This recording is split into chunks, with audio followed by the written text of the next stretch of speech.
there are thousands of altered states. You know, we know them: orgasm, indigestion, 2 cappuccinos, where tequila takes you. So endless altered states. And I'm not really interested in them more or less than any of you are. I mean, they're part of life. But what I'm interested in as an experimentalist, as a connoisseur of nature, you know, somebody who loves fossils, butterflies, rainforests, that kind of thing, is this family of compounds called the indole hallucinogens. Indoles. And they cause hallucination.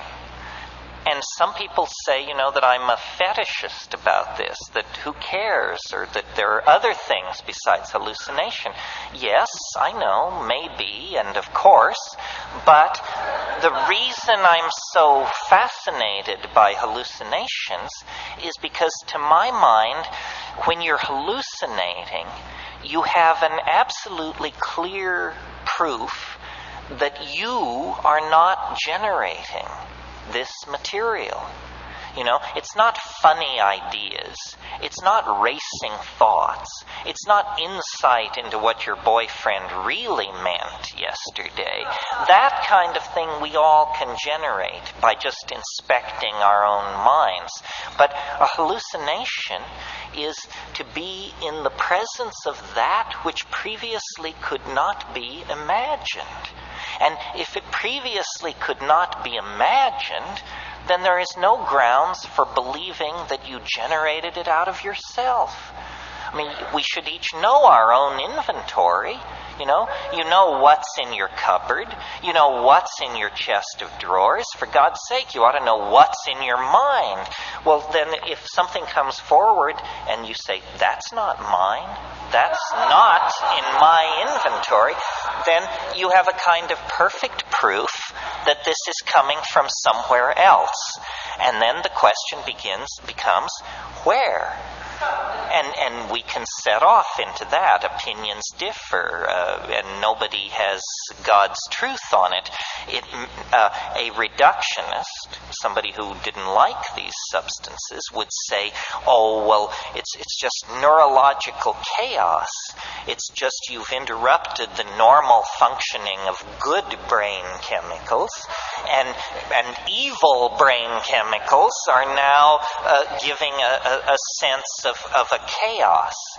Well, that just doesn't cut the mustard. I mean, that kind of stuff may work if you're talking to the troops, but not if you're talking to anybody who's ever been there. I know what a neurological chaos would look like. It would look like bright lights, moving patterns, colored this, something that. It would not be ruins, landscapes, machines, paintings, works of art, building plans, weapons, bits of manufactured technological detritus.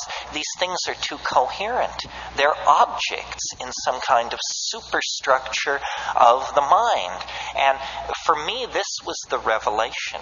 I didn't get into this business by being an airhead or a screwball. My attitude was always, if it's real, it can take the pressure. You know, you don't have to pussyfoot around the real thing.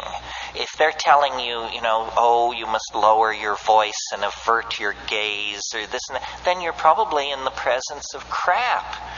Because the real thing is real. It doesn't demand that you adjust your opinion to suit it. It's real. That means it is preeminent. That means it sets the agenda. And I studied yoga. I wandered around in the East. I was fast shuffled by beady-eyed little men in dhotis. I know the whole spiritual supermarket and rigmarole. And I find nothing there to interest me on the level of, 5 grams of psilocybin mushrooms in silent darkness. I mean, that's where the pedal meets the metal. That's where the rubber meets the road. And the inspiration for me to get up and talk to an audience like this simply comes from the fact that I cannot believe that this could be kept under wraps the way it has. I mean, I kidded with you earlier that they would make sex illegal if they could. Well, they can't, so it isn't.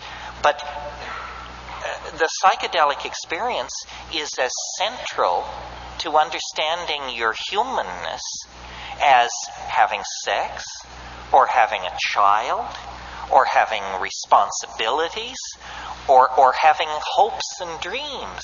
And yet it is illegal. We are somehow told we are infantilized. We're told, you can wander around within the sanctioned playpen of ordinary consciousness, and we have some intoxicants over here. If you want to mess yourself up, we've got some scotch here and some tobacco and red meat and some sugar and a little TV and so forth and so on. But these boundary dissolving hallucinogens that give you a sense of unity with your fellow man and nature are somehow forbidden. This is an outrage. It's a sign of cultural immaturity, and the fact that we tolerate it is a sign that we are living in a society as oppressed as any society in the past.